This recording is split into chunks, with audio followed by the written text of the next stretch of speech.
ফুটাই দিম ওই গোটেই গাঁৱত কাগজ কাগজ কৰি দিম বোলো গোটেই গাঁৱত লোকৰ কপাল আমাৰ চোতাল সেইকাৰণে ভগৱানে দিলে ফুটা কপাল।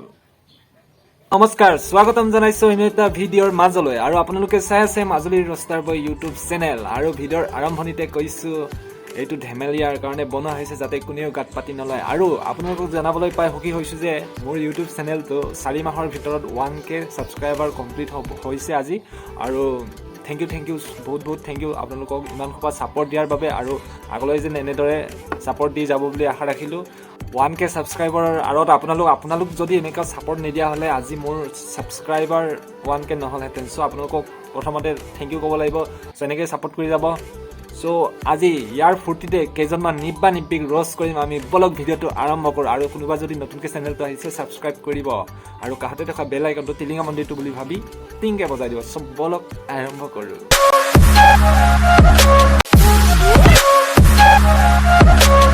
কুকুৰে নোপোৱাই পোৱালি পাইছে, কোনে পঠায় সিহঁতক স্কুললে? ফটকা ফুটাই দিম ওই গোটেই গাঁৱত কাগজ কাগজ পেকে তহঁতে মজা লৈছ ঠিকে আছে, কিন্তু কেমেৰামেনটো অলপ দিব লাগিছিলে অলপ, নহ'লে সি গোটেই ৰাতি নোহোৱাকে কুকুৰ নহ'লে মেকুৰী বিচাৰি ফুৰিবগে। তোকে বিয়া কৰাই নিম তোকে বিয়া কৰাই নিম চাওক গাইছ, এই মিয়াখালী পাৰৰ হজ আৰু জনি চিনছৰ হজ দুটাক পঢ়ি শুনি ডাঙৰ মানুহ হ'বলৈ স্কুললৈ পঠাইছে। আৰু ইহঁত দুটাক কৰিছে কি চুম্বকৰ আকৰ্ষণ বিকৰ্ষণ। আৰু তাতো সন্তুষ্ট নহয় মাইনাই, ৰাতি গৈ কিনি বাথৰুমত হাতখন নচলালেই হয়। ওখ হ'বলৈ তোমাক পাবলৈ বহুত কষ্ট কৰিলোঁ, ডিম বহলেও গালো, ডিমটো থাকোঁতেহে কষ্ট পালোঁ। ওখ হ'বলৈ বহুত কষ্ট কৰিলো, কিন্তু তোমাক নাপালো, কিন্তু হাগোতেহে কষ্ট পালো। আৰে বাবা, হাগোতে কষ্ট পাবি, মই পেলাই থোৱা যদি সেই কুমলীয়া কেঁচা ভীমকল সোপাদি থুচি বুকুত ভৰাই দিয়া, হাগোতে কষ্ট পাবি আৰু। देखा आपने लापरवाही का नतीजा है। ঠাই নাচনি আছিলে, অলপ দেৰিকৈ নাচি গ'ল।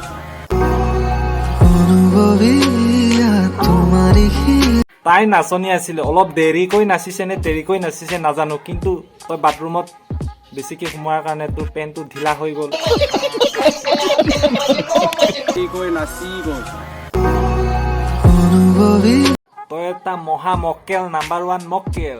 নাচনীয়ে নাচি থৈ গ'ল আৰু তই কুকুৰা চুৰ কৰিবলৈ যাওঁতে তোক মালা পিন্ধাই থৈ গ'ল আৰু চেণ্ডেলৰ। গাইজ, ভিডিঅ' এটা খুবেই ভাইৰেল হৈ আছে। মই কালি ফেচবুকটো অপেন কৰি দেখিছোঁ, নিউজত দি আছে। আৰু এজনী ছোৱালীয়ে ভৰিত ধৰি মাফ খুজিছে। আৰু কেলৈ মাফ খুজিছে চাই লওঁ, তাৰপিছত মই কৈ আছোঁ আপোনালোকক। তোমাৰ ফিলিংছৰ লগত মই খেলিলো, তাৰ কাৰণে মোক মাফ কৰি দিবা। আৰু মই নেক্সট কেতিয়াও নিকিৰ লগত নেকি বেলেগ ৰিলেশ্যনশ্বিপত তুমি নোসোমাম। তাৰপিছত না তহঁতৰ নক্সা নুগুজিলে তুমি বোলে BTS ভাল পোৱা। যেতিয়া মোক নিকিয়ে মাৰিছিলে না, তোমালোকে কোনেও একো কোৱা নাই, মানে তোমাৰ কথা কৈছো। তাই একো মাত মতা নাছিলে, কেলে মাৰিছ কি কথা বুলি কৈছে। তাই কাৰণে কালি কিমান মাৰিলে, তুমি কোনোবা কৰিবই লাগিব। সেইদিনাখনি তাই বাৰ লগত কথা পাতিছিলো, যেতিয়া মই পিছত সুধিছিলো যে মই যে পিছত পিংকুৰ লগত কথা পাতিবলগীয়া হ'ল, কি পাতি আছিলে তাই বাৰু। সেইদিনাখন মই কোনো ফোন সি মোক ক'লে যে ফোনটো লগাই থৈ দে, অকল ফোনটো লাগি আছে। কেলে লগাই থব ক'লে তুমি কথা ক'লে যে জোনৰ লগত কাজিয়া হওঁতে এনে ফোনটো লগাই থৈ দে। তুমি জানা এতিয়া এইখিনি হাইছমেণ্ট তুমি পাইছা নাই? তুমি কোৱাচোন, তাই এটা ফোনটো লগাই থলে, তাই এতিয়া তুমি এতিয়া কোনো হিমিনা ষ্টাৰ্ট আছে, এতিয়া তুমি মাৰ খাইছা নাই? কেৰেক্টাৰলেছ কি কৰিলে তাই? এনে ক'বা নি? তাইক মই সুধিলো, মই কেৰেক্টাৰলেছ জেগাতে তুমি বোলে BTS ভাল পোৱা। অ' মাই গড, BTS ভাল পালে কি কেৰেক্টাৰলেছ হৈ যায়? এতিয়া নিকিৰাই যদি একেটা কথাকে কৈ থাকে যে BTS তাই মোৰ লগত কথা নাপাতে, আমুক কয় সদায় সদায় সেইবুলি তুমি কেৰেক্টাৰলেছ কৈ দিবা। চ' গাইজ, ভিডিঅ'টো চালে এইখন অসমত কি যে নহ'ব। আৰু ছোৱালীবিলাক অ' মাই গড, BTS লাভাৰ। ত' গাইজ, ইহঁতকেইটাৰ ওপৰত কি একশ্যন ল'ব লাগে কমেণ্ট বক্স খোলা আছে, গেলাই পেলাব কমেণ্ট কৰি। ভিডিঅ'টো আছিলে আজিলৈ ইমানে। আৰু ভাল পালে লাইক কৰিব, কমেণ্ট কৰিব, শ্বেয়াৰ কৰিব আৰু ছাবস্ক্ৰাইব কৰিব। আৰু তেন্তে আজিলৈ এৰিছোঁ, বাই।